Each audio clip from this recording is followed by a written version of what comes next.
Fala pessoal, começando aí mais um vídeo de fechamento. Hoje dia 10 de outubro, fechando aí mais uma sexta-feira, fechando mais uma semana e vamos aí para as nossas atualizações do dia. Lembrando que caso ainda não seja inscrito no canal, inscreva-se aqui embaixo e hoje eu vou lembrar também do like, tá pessoal? Então caso goste do conteúdo, deixa o like porque ajuda bastante o meu trabalho aqui desse lado, mas é principalmente para poder entregar o conteúdo aí para mais pessoas, tá? Vocês sabem que eu não sou de ficar pedindo like, mas hoje eu vou lembrar de novo, tá? Bom, pessoal, dia aí de realização não só na nossa bolsa, mas também mundo afora, tá uma realização um pouco mais forte. Até ainda em linha com o assunto, né, que nós tratamos aqui nos vídeos anteriores, referente aos metais preciosos subindo, que é o ouro, a prata renovando ali também, né, indo para casa dos $50. O ouro chegando na faixa ali dos $4.050 também. E isso gera um sinal de alerta. Eu já venho comentando isso com vocês, mas hoje vale a pena relembrar mais uma vez, tá? E até agradecer também para o Celso, que lembrou de dar uma olhada no fluxo estrangeiro, porque acaba entrando no contexto de hoje que a gente viu o dólar subindo 2% na nossa, 2,5%, tá? Agora está com 2,42 de alta o dólar na nossa bolsa e eu já vou fazer uma análise para vocês aqui rápido do Ibovespa, um pouco da visão que eu tenho nesse momento com esse contexto, beleza? O Ibovespa, tá pessoal, segue aqui essa correção de curto prazo, né? Tem um suportezinho aqui do 140, depois mais embaixo do 136, que são os suportes mais próximos, e olhando, né, para aquela análise do fluxo estrangeiro que tinha saído, deixa eu ver se eu pego ele aqui, fluxo estrangeiro, rapidinho para não perder muito tempo. Então, se eu pego aqui quando ele marcou o último fundo lá da nossa bolsa, que foi nessa região em abril que teve esse pico, a gente vê aqui, principalmente agora no mês de outubro, olha, uma liquidação não, uma retirada em massa de dólares da nossa bolsa. Então, quando a gente tem fluxo estrangeiro entrando na nossa bolsa, isso pressiona o dólar para baixo. E quando os dólares começam a ser retirados da nossa bolsa, ou seja, ser convertido, vamos lá, de novo, para não ficar confuso. Quando os dólares entram na nossa bolsa, eles são convertidos em real, certo?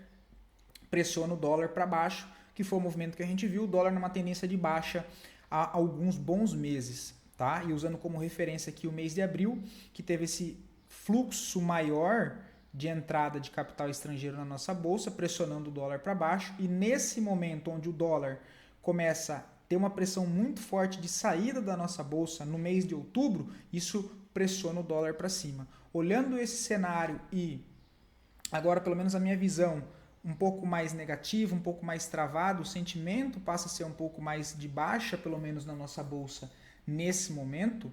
Levando isso para o gráfico, se eu jogo aqui no gráfico semanal, eu já até comentei com vocês que seria possível e totalmente normal o Ibovespa voltar lá para a região dos 132, 128. Por quê? E aí, assim, pessoal, uma análise de estatística aqui de padaria, tá? Se a gente pega essas últimas correções amplas do Ibovespa, olha, correção aqui para baixo,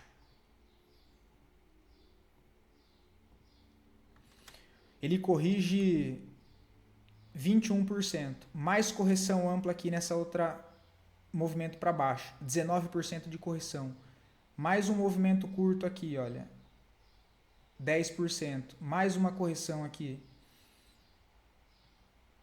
11%, mais uma correção aqui, 14%. Ou seja, fazendo uma conta aqui de padaria, olhando essas correções anteriores, em média o Ibovespa corrige aí entre 10 a 15% depois de uma perna de impulsão. Olhando isso agora mais recente, a gente teve uma ótima perna de impulsão com renovação de máxima histórica. Essas regiões aqui onde marcou os fundos que sustenta essa renovação de máxima histórica foi na entrada ali maior de fluxo estrangeiro da nossa bolsa e como a gente acabou de perceber, a saída agora desse desse fluxo estrangeiro que manda basicamente na nossa bolsa começa a sair, seria normal a gente olhando essas últimas correções, em média 10 a 15%, que o Ibovespa dessa máxima histórica jogando para baixo, olha, 10% dá na onde? no fundo de 50% dessa última impulsão de alta e os 15% fica mais abaixo ali na região dos 125. Tá? Então, olhando para essa estatística aqui de padaria, seria provável a gente ter um recuo do Ibovespa entre 10% a 15% aqui para baixo, olhando os movimentos anteriores, com essa análise de saída de fluxo estrangeiro da nossa bolsa, os ativos começando a dar uma realizada mais forte, a gente tem o setor financeiro que tem bastante peso na composição do índice, já demonstrando fraqueza também nessa última impulsão de alta, com divergência no movimento, né? Movimento de alta, com volume caindo, desenhando um cenário aqui lateral em topo e trabalhando o contexto de consolidação, preços próximo à região de resistência, se não consegue dar sequência para cima, expectativa é que ele volte para a região contrária, ou seja, uma zona de suporte. Do preço atual até lá embaixo, temos aí 8%, tá? O que acaba mandando também no nosso Ibovespa e colaborando com a análise que eu acabei de trazer para vocês da expectativa que o Ibovespa possa fazer uma correção mais ampla, que fique ali na casa dos 10% a 15%. Tudo bem? O que seria ver Ibovespa voltar para a região dos 128. Tá bom? E aí, dólar pressionado para cima, enquanto a gente, né, não perceber que há essa inversão de fluxo novamente e o capital estrangeiro comece aqui tomar e comprar a bolsa novamente, a gente ter essa inversão de fluxo novamente. Então, por enquanto, um cenário um pouco mais negativo para o Ibovespa. O dólar, uma visão mais de alta, né? Inclusive o dólar chegou a bater até naquela região de resistência que eu tinha comentado com vocês, é que eu já atualizei aqui, que eu fiz o estudo agora aqui só para os clientes, que era, né, caso ele viesse romper essa região de resistência dessa consolidação em fundo, essa aqui da região dos 5.500 seria a próxima zona de ser testada. Ele já veio, né, hoje com essa forte alta, negociando a 2,42 nesse momento, alto fluxo comprador, né?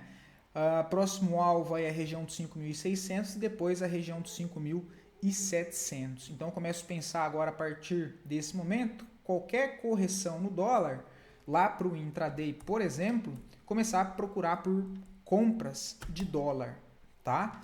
E rapidamente voltando para o Ibovespa, uma análise mais focada no curto prazo agora e com toda essa análise que eu trouxe para vocês, Ibovespa fazendo uma correção aqui para cima, por exemplo, o que pode ser feito?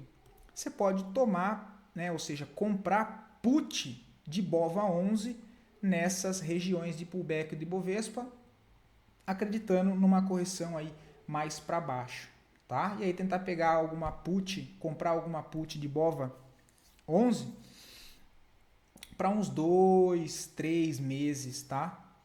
Imaginando o alvo lá na região dos 134, nessas regiões aqui, tá? Bom, deixa eu dar uma acelerada aqui que já perdi muito tempo aqui, né? Bom, espero que vocês tenham gostado dessa análise, tá?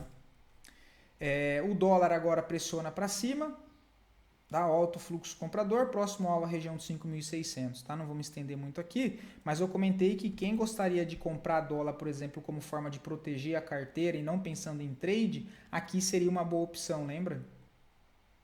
Mesmo acreditando que ele pudesse continuar a tendência de baixa e lá no 5.200, que também seria uma outra região para comprar um pouco de dólar, pensando mais em não trade, mas, né, ficar uma parte aí dolarizado, tudo bem? Dito isso, deixa eu ir lá fora. Deixa eu só compartilhar aqui rapidinho. Pronto. Começando aqui por NFE novamente, tá? Que a gente fez a análise. Deixa eu lembrar o nome do amigo que pediu. Putz, sumiu daqui da minha atualização. Enfim, aqui, olha, como ele está chegando com essa agressão de venda naquela região que eu tinha comentado que pode ser que entre defesa, mas lembrando que é trade de contra-tendência, como ele está chegando com essa agressividade, não compensa comprar nesse momento, tá? Tem que deixar o preço testar essa região e avaliar se vai ter absorção de compra nessas zonas ou até afundar um pouco mais aqui para baixo, tá? Porque ele vem com esse movimento aqui um pouco mais agressivo, ok? Dito isso, olhando rápido aqui as análises dos mercados internacionais que hoje aceleram feio na baixa, tá? E é de certa maneira preocupante isso. O S&P vem romper o último fundo, olha, que sustenta essa movimentação de alta, tá? Então ele quebra o fluxo nesse momento, o fluxo de alta, olha, foi esse fundo que gerou essa máxima, renovando o topo anterior. E essa agressão de venda quebrando esse último fundo sugere agora um sinal também, né, um viés mais negativo para o S&P 500, tá? Podendo corrigir até mais para baixo dos 6.300, quem sabe lá no 6.300, tá? A próxima região aqui, olha, dos 6.200, tá? O Nasdaq também cai feio hoje, olha, cai 3,41. Lembra que eu tinha marcado aqui esse megafone, olha? Esse padrão de alargamento. Olha como ele chega lá próximo da máxima e começa a derrocar, né? Olha lá. Isso aqui era de estudos de curto prazo e mesmo a análise do S&P, olha, ele já volta para testar o último fundo. Ok? O último fundo, o MACD já embica aqui para baixo com divergência, já fica um sinal aí mais de alerta, tá? O DXY também sente um pouco mais hoje, próximo lá daquela região do alvo dos $100, né? Depois de ter segurado numa faixa de preço da faixa dos 97. Joga para uma região lá em cima, mas de maneira geral aqui trabalha de jeito mais lateral, tá? Olhando o minério de ferro, também chega para tentar romper máxima e renovar o pivô, também perde força, começa a desenhar um cenário aqui um pouco mais congestionado, né? Até porque ele já trabalha aqui nessa deriva, esse canalzinho de alta aqui numa região de topo. O petróleo não sustenta aqui, né? Olha que eu tinha comentado, quem tomou o petróleo aqui no tradezinho foi estopado na mínima. Ele faz mais um pivôzinho de baixa, sugere reteste lá na zona de suporte dos $60, tá? Cara, se vier abaixo dos 58 aqui, eu já comentei com vocês, né? Uma tomada de risco aí que seria interessante aí, pensando mais na questão geopolítica e em caso de haver alguma guerra, o petróleo dispara. Então, cara, isso aqui abaixo dos $58, cara, pode ser uma boa para fazer uma alocação ali com a pequena parte do capital, um dinheiro que você não ligue de ficar preso alguns meses, se assim for, tá? Mas, cara, abaixo de $58 aqui, olha, me chama atenção, tá? Pensando nesse cenário. O Dow Jones também corrige forte, olha, entra muita pressão de venda, negocia 1,80 negativo nesse momento, quebra aquela deriva, lembra que eu tinha comentado no último vídeo de quarta-feira, olha, que ele poderia fazer essa correção, chega na primeira zona de suporte de curtíssimo prazo, abaixo disso, próxima região dos 44. Olhando essa agressividade e também que ele quebra o último topo que sustentava essa estrutura de alta, já fica um sentimento aí mais negativo, pelo menos nesse momento de mercado, tá? O que faltou? Minério de ferro, DXY aqui foi o ouro, tá, amigos? Tá com cara de querer renovar a máxima, ele já está em cima de um alvo de $4.050 que já foi cravado, próximo alvo do ouro, perdão, $4.300. A prata, $50, tá? Segue subindo forte também. As criptos hoje começa uma correção mais forte, tá? O Bitcoin chega na primeira região de suporte de curto prazo na faixa dos 116 mil pontos. Caso não sustente essa região aqui, olha, muito provável ele volte para testar. Deixa eu redesenhar e tirar esses estudos daqui. O fundo aqui embaixo, tá? Porque se ele rompeu a máxima e não conseguiu sustentar o movimento com esse interesse de compra e não sustentar aqui, olha, abre espaço para ele voltar para 107, tá? E aí rompendo 107, cai naquela correção mais ampla agora de fato, que ele pode voltar lá para a região dos $100 mil, tá? Que já foi aquela análise que eu não vou repetir, mas indo em linha mais com o tempo gráfico mensal, tá? E esse sinal de incerteza com o S&P e o Nasdaq virando desse jeito, as criptos também acabam sofrendo, tá? O Ethereum também sofre, olha, cai mais forte, cai 8%. E aqui, diferente do Bitcoin, que o Bitcoin ele renova a máxima e Ethereum não renova a máxima, ou seja, se esse fundo não dá origem a uma nova máxima, significa que esse fundo é um fundo fraco. Então, possivelmente, o Ethereum volte para retestar esse fundo e perder esse fundo, jogando uma perna de correção mais para baixo, que vai em linha com aquela correção mais ampla que poderia acontecer, que eu comentei com você, que poderia acontecer, e aí já considerando toda essa pernada aqui de alta, o Ethereum irá a região aqui dos 3 mil dólares, tá? Vamos ver. É cedo ainda para falar, mas essa pressão de venda, já que ele não conseguiu renovar a máxima, pode ser que faça mais uma perna para baixo de correção, tá? E aí é o famoso tira casaco, põe casaco, né? Tá rico, tá pobre, tá rico, tá pobre. Ondo, essas aqui agora vai derreter, né? Aí não tem como. Ondo perdeu aqui a região dos 0,85, vou ficar atento, tá, pessoal, aqui nessas regiões. É que agora, olhando essa correção mais forte, é bem provável que ela venha mais para baixo. Então, nessa região aqui dos 73 centavos de dólares, olha, eu possivelmente aí faça, né, coloque aí, faça mais uma alocação nessas regiões, tá? Mas aí tem que avaliar agora e acompanhando um pouco mais de perto o cenário lá fora, porque o clima está esquentando, né? Link, nossa, que dor nas costas, cara. Link também vai sofrer, né? Possibilidade de jogar mais uma perna para baixo. E aí nós podemos colocar um alvo lá embaixo na região dos 15, dos 16 dólares para Link. Se de fato ela perde esse fundo e aciona um pivôzinho de baixa aqui. E dito isso, pessoal, voltando para a nossa bolsa, análise aí das duas melhores performances do dia de hoje, em sequência das duas piores performances, depois análise aí a pedido de vocês. E lembrando que, caso queiram ver análise de alguma ação em específico, só deixar aqui nos comentários e eu trago análise para vocês. Beleza? E também muito obrigado aí pela participação de todos, pelos comentários e pelos joinha, ou seja, pelas curtidas ali também, tá? Mas os comentários ajudam bastante. Beleza, pessoal? EG3, não vejo nada, papel congestionado. Suzano, também não vejo nada, o papel aqui está bem mais congestionado. HP Vida, que nós tínhamos comentado, olha lá, foi só para manipular esse topo, chamar comprador e voltar para fazer um pivôzinho de baixo, que ele perde esse fundo, pivô, essa região não sustentou o preço, pivô de baixa, alto fluxo de venda, e aí de fato, desenhando aquele outro cenário que eu tinha comentado com vocês, que caso ela fizesse uma correção mais para cima aqui, olha, seria bom para procurar por vendas, mas pelo contrário, ela faz uma correção curta aqui e já joga para baixo de novo. O alvo voltar lá para a região dos 30, tá? Qualquer correção aqui ainda sigo na venda, tá? Outro ponto agora, olha, essa região aqui, o ativo voltando para cá, pode procurar por validações de venda nessa região, tá? Na zona aqui dos 36 e 30.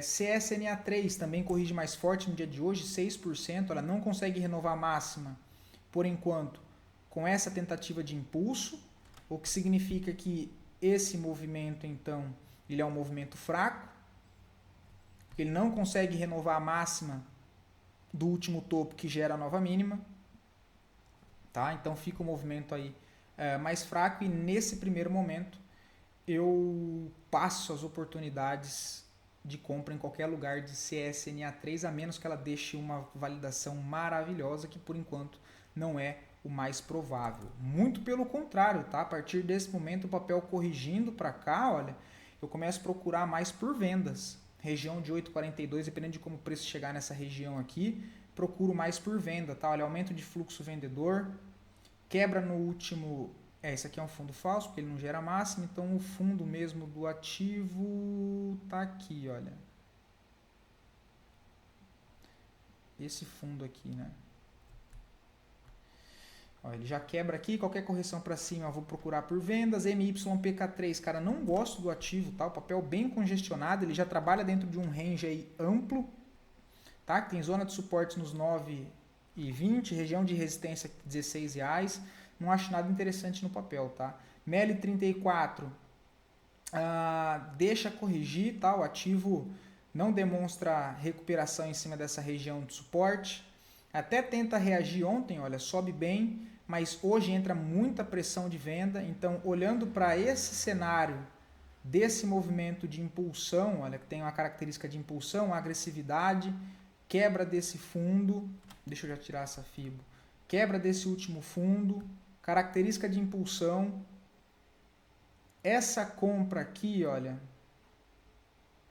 essa barra compradora é anulada com agressividade no dia de hoje, em cima de uma região de troca de polaridade, olha, zona de fundo, resistência, perdão, é o contrário, né?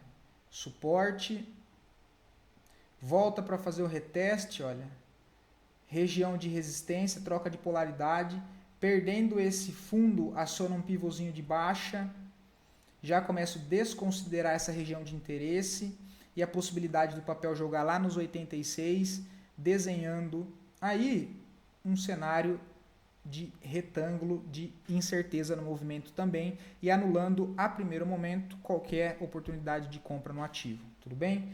Honey 3 também não vejo nada para fazer nesse momento, só ajuste de posição. Quem está posicionado e quer proteger ainda mais o papel, olhando para esse cenário agora, olha, o fundo de curtíssimo prazo está nos 8,60, tá bom? Quem quer proteger mais, esse é o último fundo.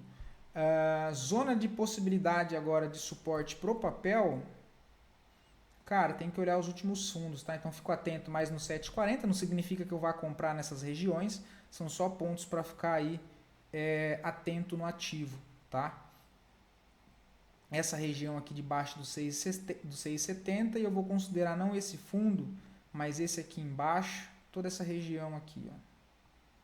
Tá? Que eu vou ficar atento aí no ativo. Deixa eu tirar esses outros estudos daqui porque já foi. Deixa eu tirar isso aqui porque também já foi. Essa barra aqui, olha, me chama atenção. Barra sem pavio, né? O que seria um engolfo de alta, mas no final de um movimento com pico de volume de compra, ou seja, um clímax, me sugere possibilidade de uma exaustão desse movimento, pelo menos no curto prazo, e que o papel pode começar a ficar mais enroscado ou até fazer correções mais para baixo, tá? Vamos ver se tem alguma divergência. Divergência na RSI. MACD ainda está ok. OBV ainda está ok. Mas essa barra aqui no final de movimento, em cima de uma região de resistência de médio prazo, me sugere mais uma expectativa aí de exaustão de movimento. Prio 3 não vejo nada, tá? O papel aí junto com o petróleo que cai hoje um pouco mais forte, também não consegue força. Possibilidade do ativo voltar a retestar a região dos 32,80.